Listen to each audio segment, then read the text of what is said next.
Amém, irmãos? Queridos, é sempre uma ótima oportunidade. Seja bem-vindo, meu amado. Chegou aí mais uma bênção do Senhor. É sempre uma alegria muito grande poder compartilhar com os irmãos algo que o Senhor tem ministrado aos nossos corações, né? E eu vou dizer para os irmãos que aquilo que nós estamos trazendo para os amados irmãos, ele tem realmente construído algo dentro de nós que, se nós formos parar para analisar, para pensar, é algo muito poderoso, muito forte. E Deus, ele está nos caminhando para algo muito poderoso, no sentido daquilo que ele vai construir na gente, para que nós possamos nos tornar relevante aqui na nossa igreja, na nossa cidade, na nossa região, no nosso bairro também. E é muito importante nós pensarmos dessa maneira. E nós começarmos a analisar a nossa vida não apenas como apenas o nosso culto de sábado ou apenas a minha vida, mas nós pensarmos no Evangelho como algo muito maior do que nós. E, queridos, fazem quase 10 anos que eu sirvo a Jesus, e aquilo que o Senhor ministrou ao meu coração essa semana me deixou impactado, no sentido de que tudo aquilo que eu tinha aprendido até agora era totalmente diferente.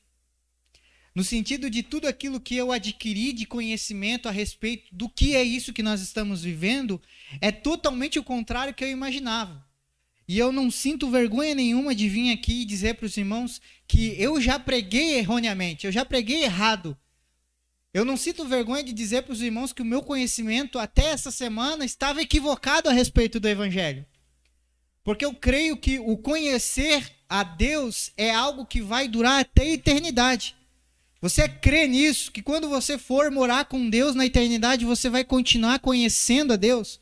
Porque Deus, ele é tão grande que nós vamos conhecê-lo eternamente, diz a palavra do Senhor. E essa semana eu entendi uma outra parte que eu não entendia do Evangelho. E veio a calhar justamente nessas semanas que nós temos trabalhado com os irmãos a respeito da graça e da salvação. E eu gostaria de compartilhar com os irmãos um pouco a respeito do Evangelho completo. Nós fomos expostos por muito tempo para um Evangelho incompleto. Hoje nós vamos meditar algo a respeito do Evangelho completo. Mas, irmão Lucas, o porquê que é importante isso? É importante porque nós só vamos conseguir atingir o objetivo da missão da igreja na terra se nós entendemos esse Evangelho completo que a Bíblia nos apresenta. Se nós ficarmos apenas com os retalhos desse Evangelho, nós vamos utilizar o Evangelho para o nosso próprio benefício. Nós não estamos aplicando o Evangelho como deveria ser, porque nós não estamos entendendo ele como deveria ser entendido. E é muito sério isso, irmãos.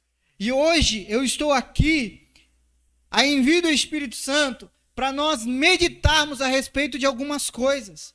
Nós pensarmos a respeito de algumas coisas.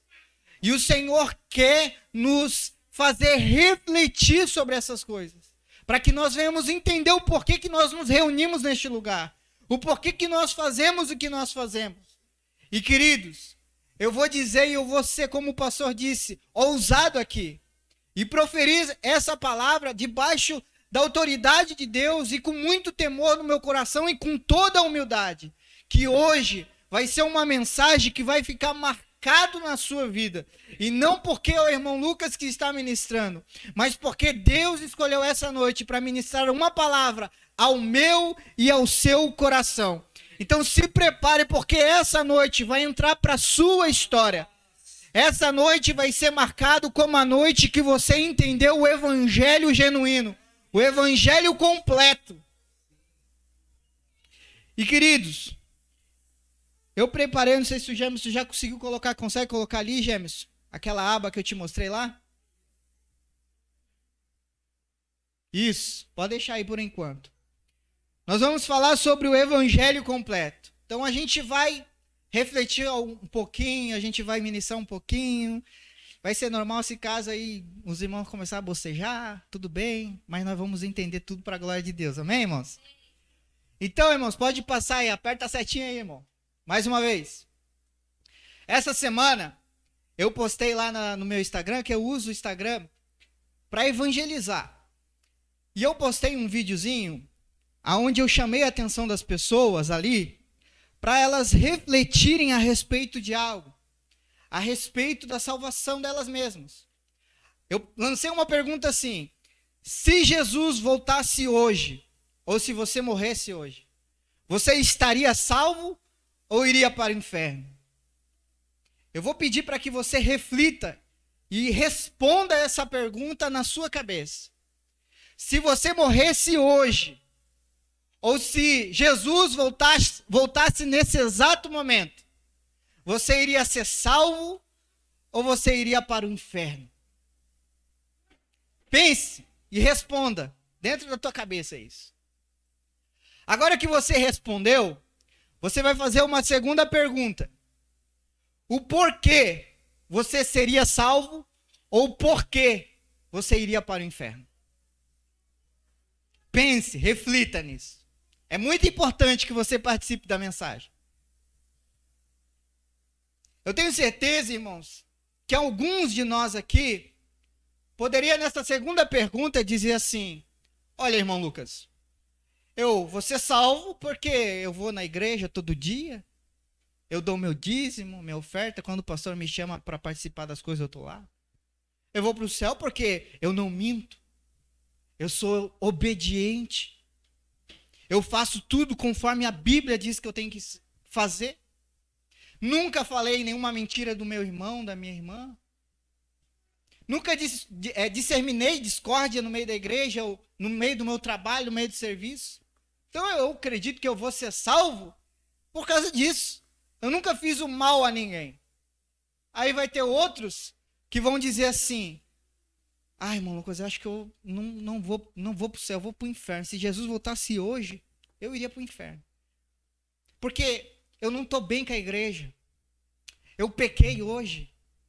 Hoje eu resbalei. Hoje eu falei um palavrão. Hoje eu não estou bem com Deus. Então se Jesus voltasse agora, eu iria para o inferno, porque eu não estou bem com Ele. E é verdade, irmãos, que por muito, muito tempo isso estava no meu coração. Por muito, muito tempo eu achei que seria fazendo que eu iria ser salvo. Por muitos e muitos anos eu achei que enquanto eu estivesse batendo carteirinha lá na minha igreja, eu estaria garantindo cada vez mais a minha salvação. E que se eu resbalasse, se tão somente eu blasfemasse contra Deus, eu iria para o inferno. Há alguns irmãos até mesmo que chegam ao extremo e que dizem que se Jesus voltasse enquanto nós estivéssemos tomando banho, nós iríamos para o inferno. Que nós iríamos estar pelados, né? Isso por muito, muito tempo esteve no meu coração. Porque eu achava que eram as obras que me levariam ao céu. Que me traria a salvação. Só que, quando eu abro a palavra do Senhor, pode passar o próximo slide, irmão. Quando eu olho a palavra do Senhor, eu vejo um caso muito interessante que acontece lá na igreja da Galácia.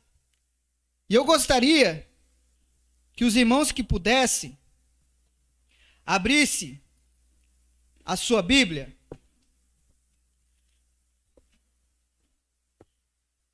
no livro de Gálatas, capítulo de número 1.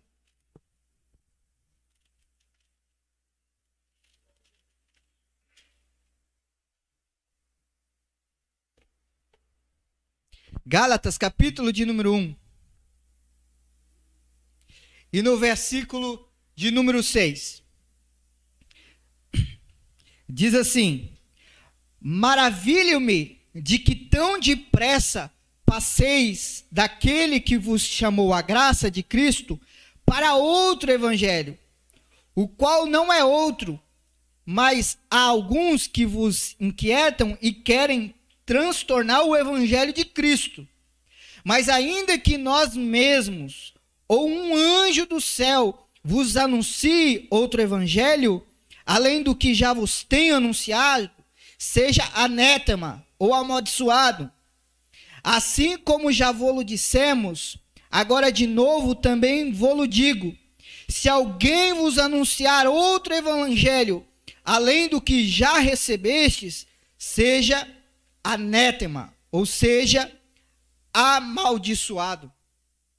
Isso aqui é uma carta que o apóstolo Paulo escreve aos irmãos da igreja da Galácia. E ele começa essa carta fazendo um alerta para essa igreja. Porque ele diz à igreja que o que estava acontecendo no meio deles era oriundo, um problema oriundo de um outro evangelho que estava sendo pregado no meio deles. Mas que outro evangelho é esse, Lucas?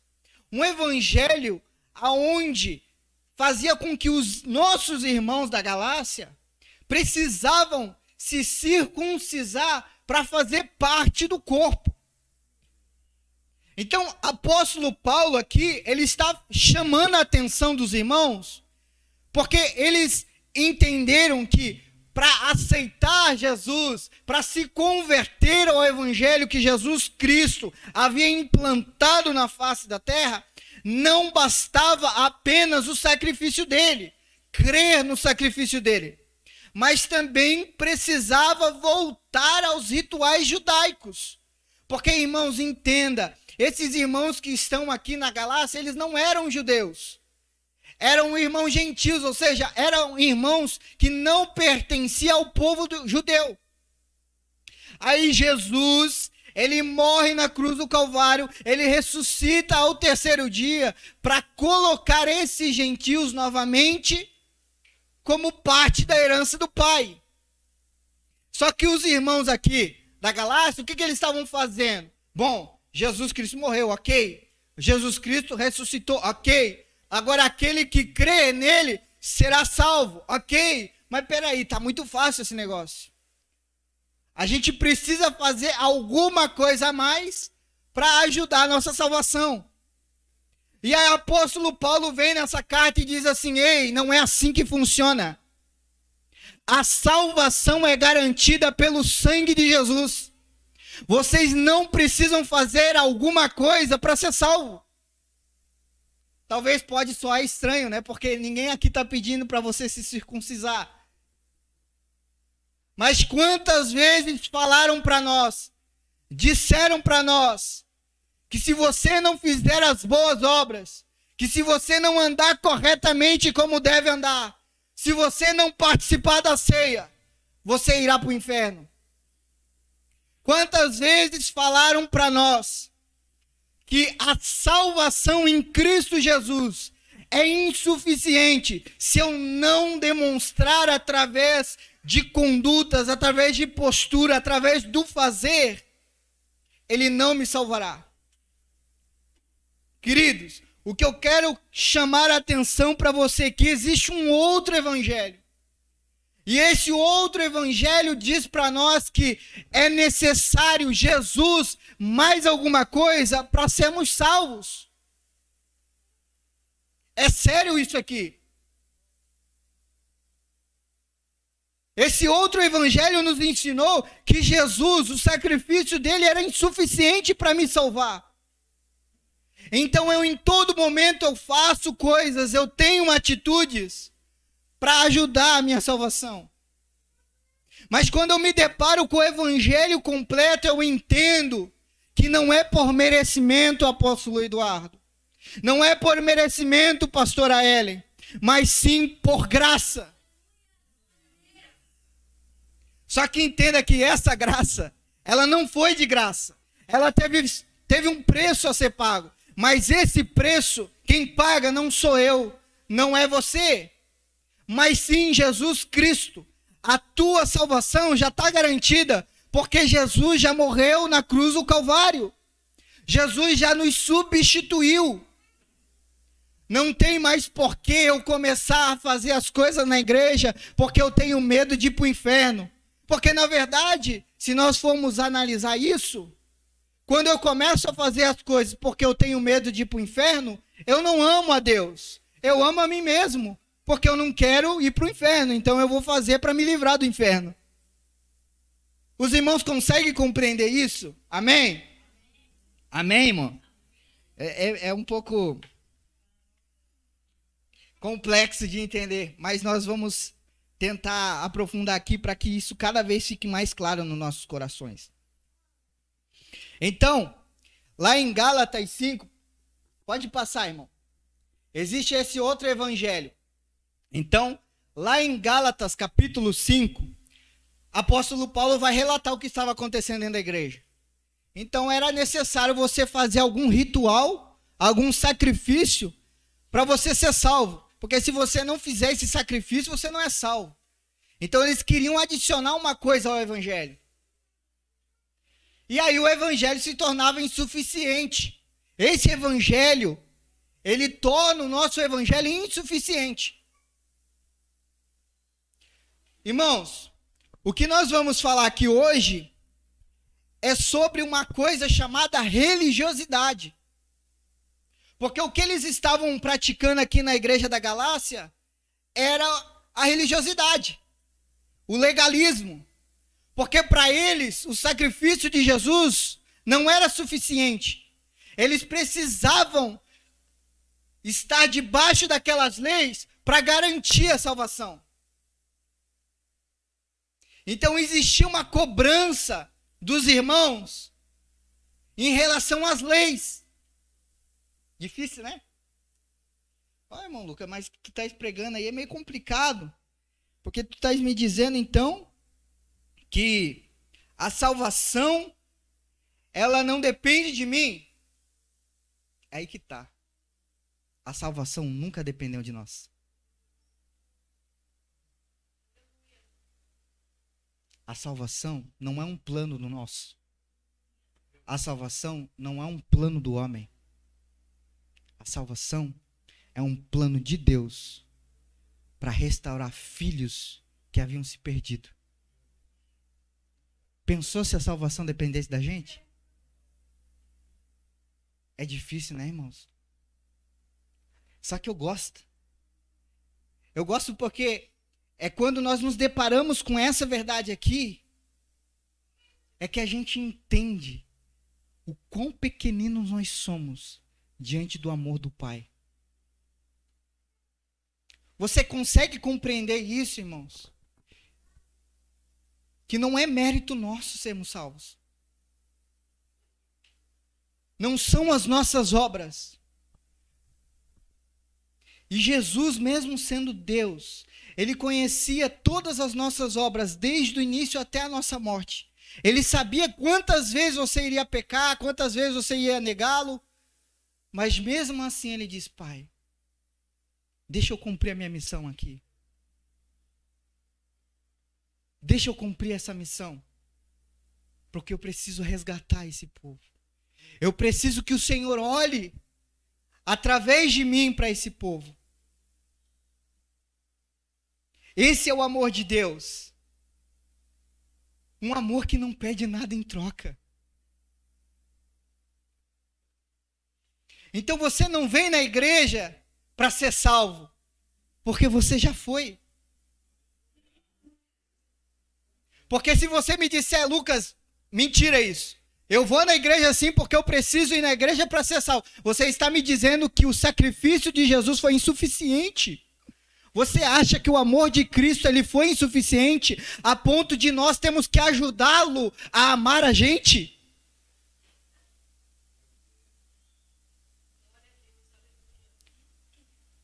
Agora vamos começar a pregar aqui, irmãos, que só foi a introdução. Eu quero ser o mais claro, irmãos, porque às vezes eu sei que eu não consigo me expressar tão bem e fica muitas dúvidas. Só que hoje eu pedi ajuda para o Espírito Santo, para que ele venha nos ajudar a entender essa palavra de uma forma toda especial, para que a gente consiga caminhar juntos na mesma visão, no mesmo propósito, para que nós realmente venhamos compreender. E eu consigo enxergar essa palavra lá na história muito conhecida, que se encontra lá em Lucas 15. Lucas 15, no versículo 11. Pode passar o próximo slide, irmão. Que é a história do filho pródigo. Quem já ouviu já essa parábola? Do filho pródigo. É uma das parábolas mais conhecidas da Bíblia. É uma das mais famosas, né? A mais complexa, é mais completa em termos de estrutura e tudo mais. E já foi representada em muitos filmes também. Já foi usado ela como base para escrever muitos romances. E é uma parábola que de fato nos chama muita atenção. E eu gostaria de ler com os irmãos Lucas 15, versículo 11. E diz assim: E disse, certo homem tinha dois filhos. E o mais moço deles disse ao pai: Pai, dai-me a parte da fazenda que me pertence. E ele repartiu por eles a fazenda.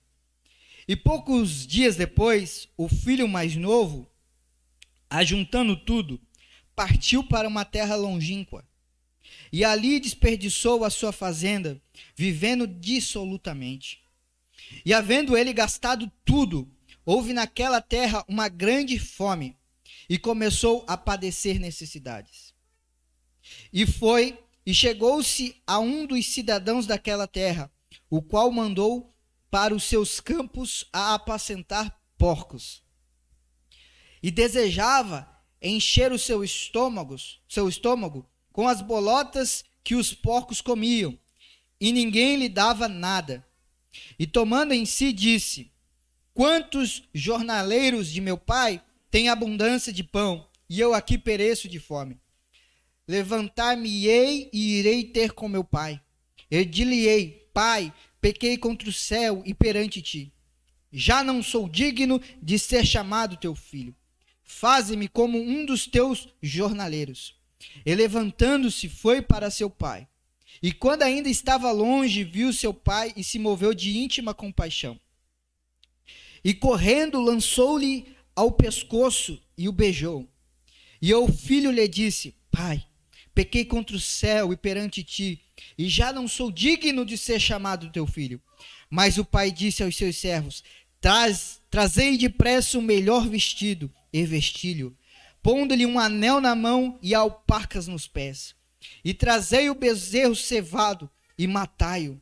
Comamos e alegramo-nos, porque este meu filho estava morto e reviveu, tinha se perdido e foi achado. E começaram a alegrar-se. E o seu filho mais velho, ele estava no campo, e quando veio, chegou perto de casa, ouviu a música e as danças, e chamando um dos servos, perguntou-lhe que era aquilo. E ele lhe disse: Veio a teu irmão, e teu pai matou o bezerro cevado, porque o recebeu são e salvo. Mas ele se indignou, e não queria entrar. E saindo o pai, estava com ele. Mas respondeu ele, disse ao pai: Eis que te sirvo há tantos anos, sem nunca transgredir um sequer mandamento. Nunca me deste um cabrito para alegrarmo com os meus amigos. Vindo, porém, este teu filho, que desperdiçou a tua fazenda com as meretrizes, mataste-lhe o bezerro cevado. E ele lhe disse: Filho, tu sempre estás comigo, e todas as minhas coisas são tuas. Mas era justo alegrarmos-nos e folgarmos, porque este teu irmão estava morto e reviveu, e tinha se perdido e achou-se. Amém? Queridos, Jesus, ele estava diante de dois grupos. Isso aqui foi uma parábola proferida pelo próprio Jesus. Olha a situação que ele estava. Ele estava comendo com os publicanos, com os pecadores, com aqueles que ninguém dava nada, que não fazia parte da herança de Deus, da promessa do Senhor. Ele estava lá jantando. De repente alguém bate na porta lá, da casa onde eles estavam. Chama Jesus para fora. E esses que chamam Jesus para fora eram os escribas e os fariseus, os doutores da lei. Esses caras tinham decorado na cabeça deles 613 mandamentos, que eles cumpriam à risca e também cuidava para que todo o povo cuidasse de cumprir também. Estes eram os fariseus e os escribas. Então, eles chamam Jesus para fora porque lá dentro estava uma cumilança e Jesus estava participando disso. E aí eles começam a questionar a Jesus, a querer saber, mas você não é o Messias? Como que o Messias está sentado aí comendo com pecadores, com publicanos? Aí Jesus começa a contar essas parábolas. Não apenas essa, mas essas. Porque existia um público dentro da casa e existia um público fora da casa. 2 grupos. Aí Jesus começa a contar a primeira parábola. Porque essa terceira, é a terceira que nós lemos, do filho pródigo. É a terceira que ele conta. Antes dessa existiam outras 2. Aí ele começa a contar a primeira, que é sobre as 100 ovelhas. Haviam 100 ovelhas que estavam no deserto, sendo que uma se perdeu. Aí o pastor deixa as 99 no deserto, não tem aprisco na palavra. Aprisco quem colocou foi algum cantor aí que escreveu uma música, mas no texto aqui diz deserto. As 99 ficaram esperando o seu pastor no deserto, não foi no aprisco. E aí ele foi em busca da que havia se perdido. Essa foi a primeira parábola. Lembra? Ele está contando para os fariseus e escribas fora de casa. Aí ele resolve contar uma segunda parábola.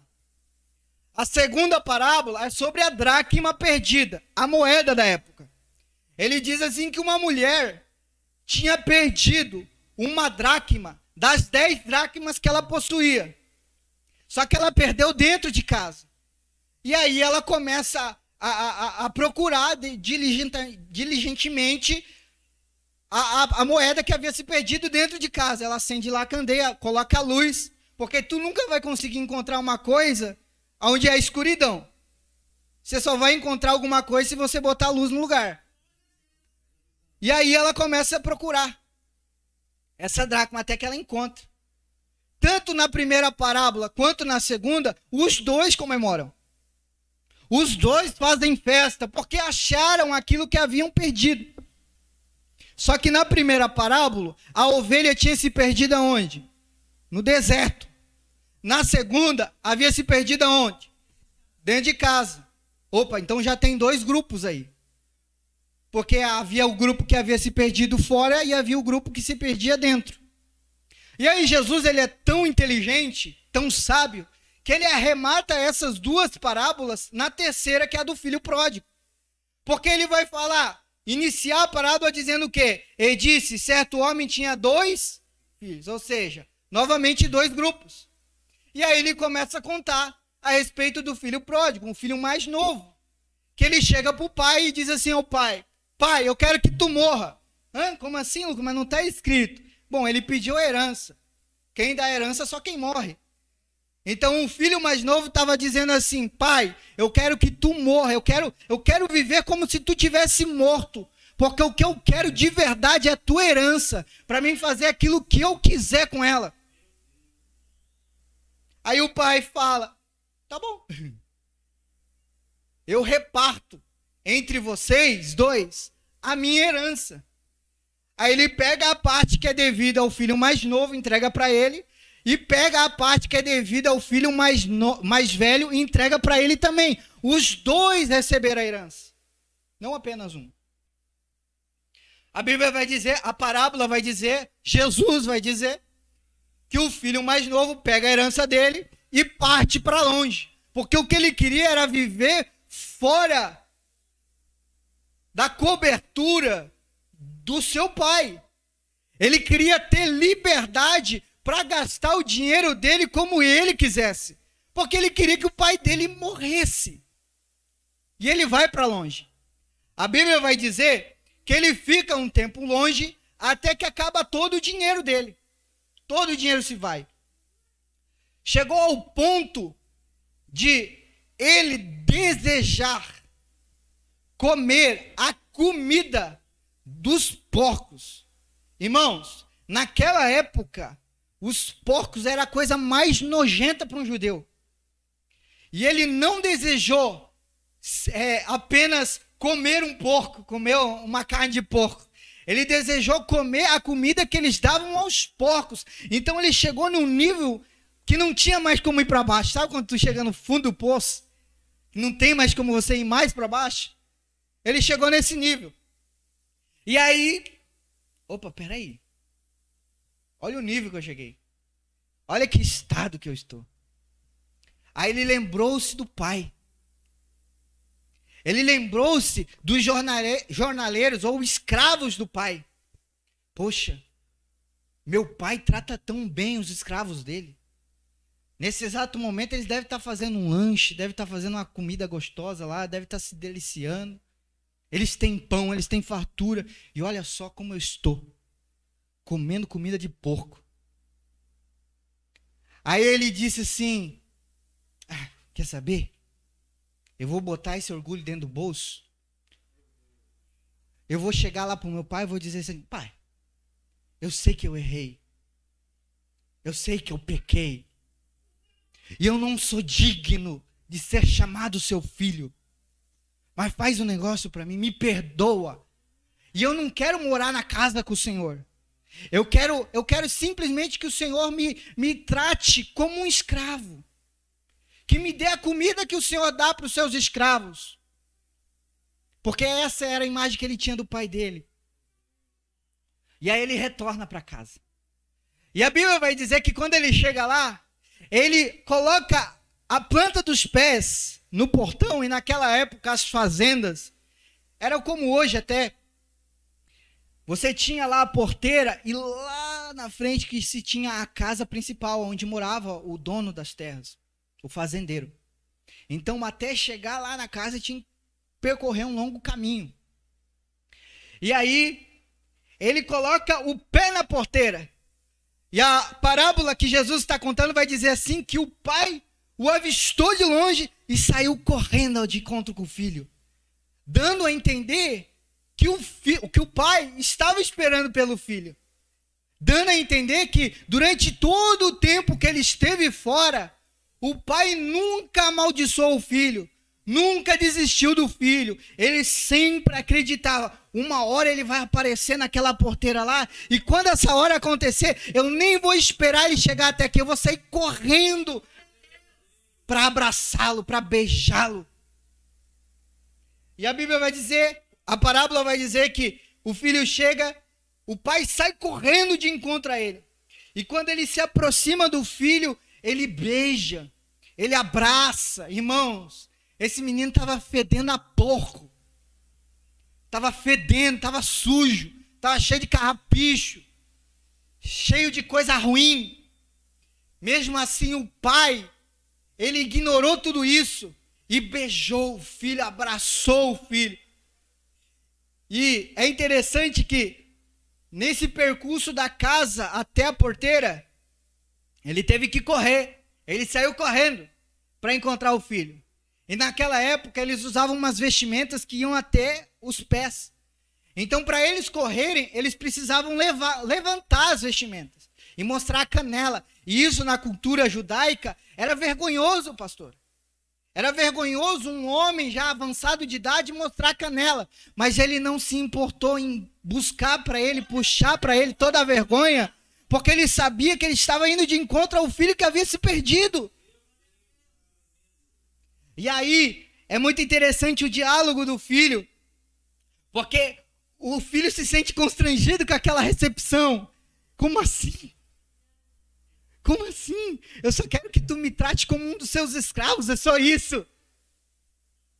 Aí ele chama alguém, um dos seus servos, para trazer vestimenta, para trazer um anel, para preparar uma festança muito linda, para recepcionar o seu... Irmão, você está entendendo isso aqui? Quem ele estava recebendo aqui não era um filho que foi fazer um intercâmbio lá nos Estados Unidos e está voltando um médico formado. Ele não está recebendo aqui um filho que agora retorna com uma família muito linda, próspera, bem-sucedida.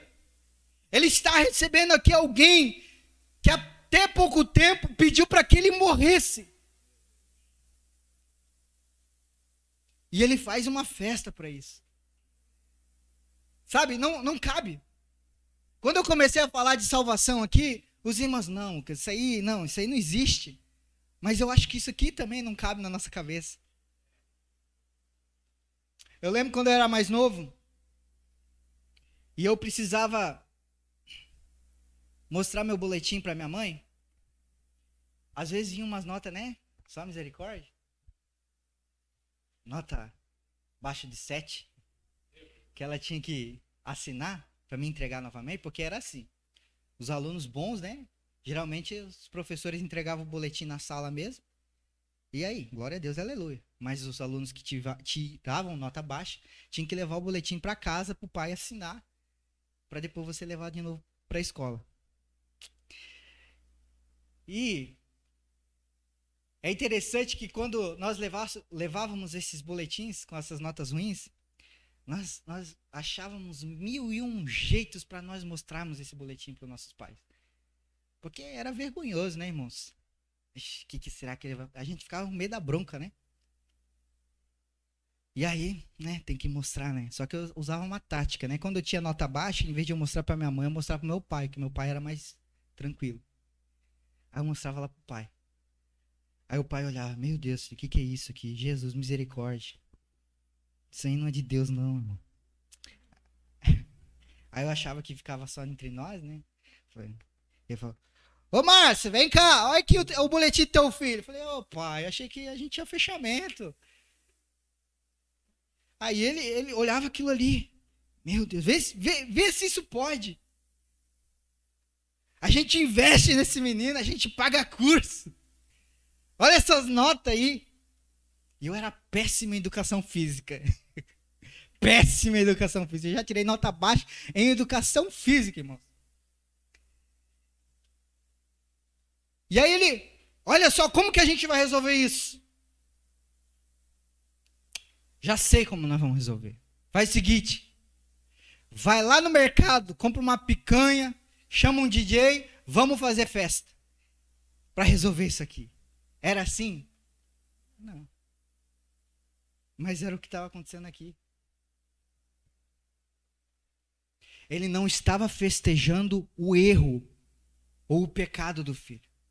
Mas ele estava festejando que o filho havia retornado. Os irmãos entendem? Não cabe na nossa cabeça. Realmente não cabe. Porque esse é o escândalo da graça. Nós não merecíamos. E aí ele vai de encontro.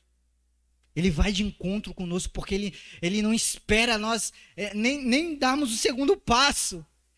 Ele só quer que nós estejamos expostos ao amor dele para que ele vá de encontro conosco. E aí, Jesus continua com a parábola. Chama o pai e o filho vão para dentro de casa. E o filho mais velho, que tinha ficado com o pai, ele sai lá do campo e vem para casa. Aí ele vê o movimento e pergunta para alguém, o que está acontecendo? Aí ele responde, o servo responde, o teu pai está dando uma festa aí, porque teu irmão mais novo, que havia se perdido, foi achado. E foi encontrado são e salvo. Aí o filho já se indigna. Mas como assim? Festa? Para aquele lá? Ele desejou que o pai morresse. Ele estava vivendo dissolutamente. E por isso que eu entendo que o pai, tanto o pai quanto o filho, enquanto o filho mais novo estava fora, os dois sabiam o que estava acontecendo com o filho mais novo. Porque ele diz assim que o irmão dele havia se envolvido até com prostituição. Então ele sabia o que estava acontecendo. Irmãos, hoje você se envolver com prostituição é uma coisa horrível para o nosso século. Imagine há 2000 anos atrás. Era algo incabível.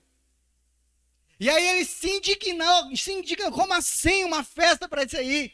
Aí ele diz assim, eu estou aqui todo esse tempo, obedecendo todas as leis, obedecendo o Pai, servindo, fazendo para Ele. E Ele não matou sequer um cabrito para mim.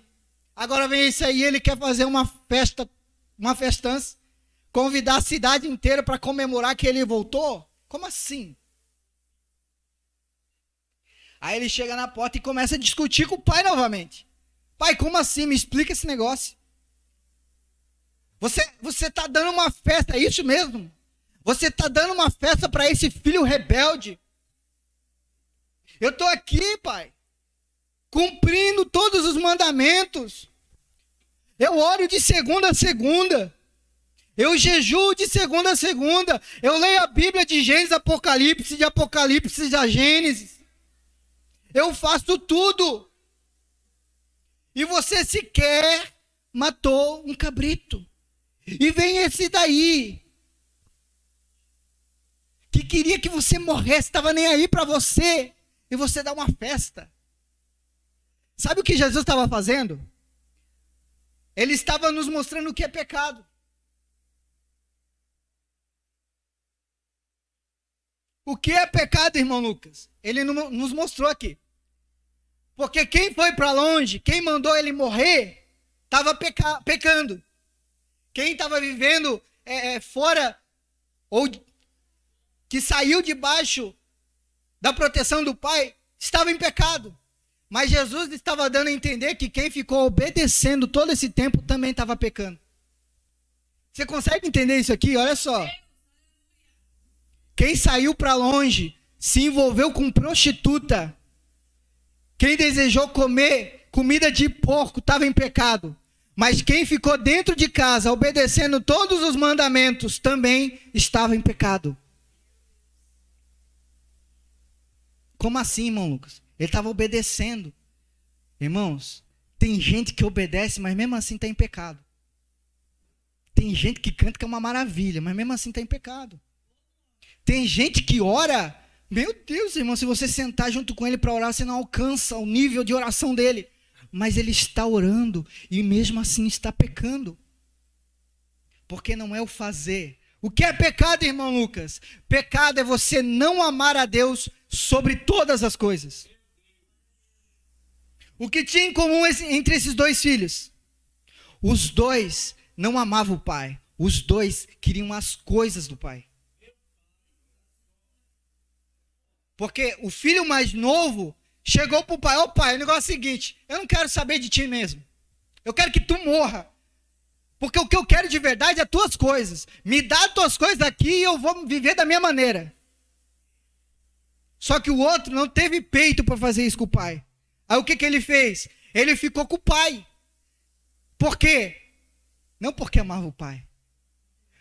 Porque ele também recebeu a parte da herança. Também ficou para ele.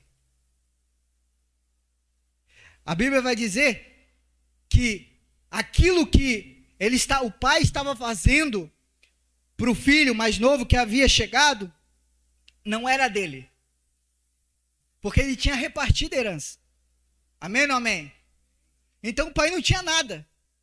Então, o cordeiro, o animal que ele mata para fazer para o filho mais novo era de quem? Do filho mais velho. O anel era de quem? Filho mais velho. As roupas era de quem? Do filho mais velho. Tudo pertencia ao filho mais velho. Eu só quero que você entenda aqui o que é pecado, para que nós possamos dar continuidade aqui. Pecado é você não amar a Deus sobre todas as coisas. Os dois estavam amando as coisas e não estavam amando o Pai.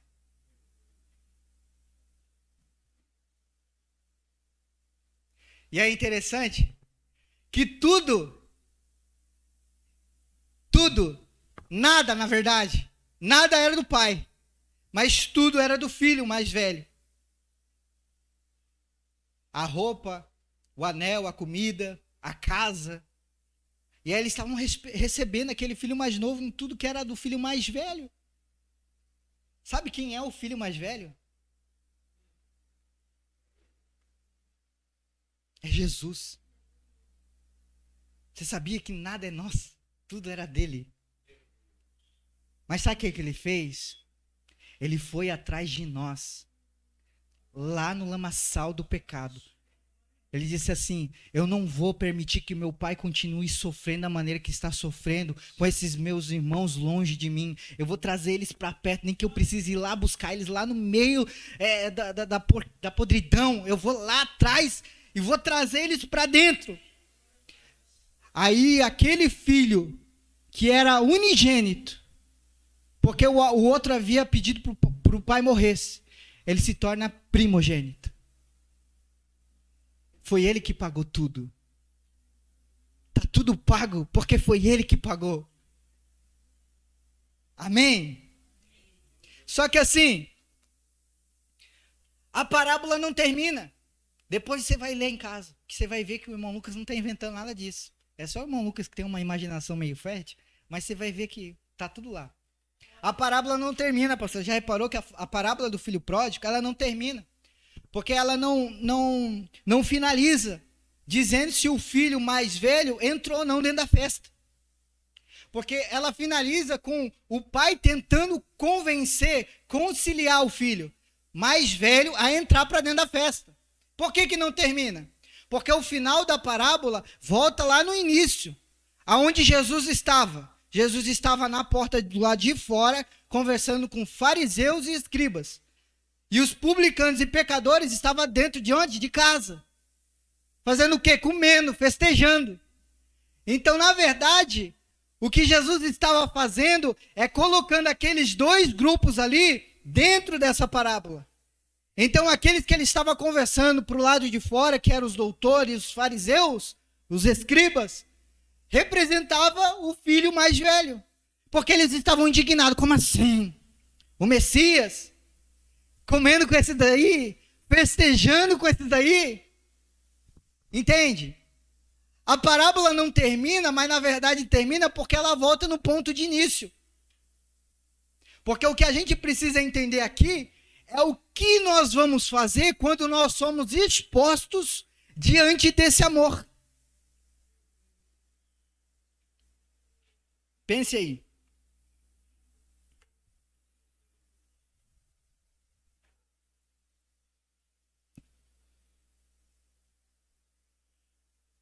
O que você faria?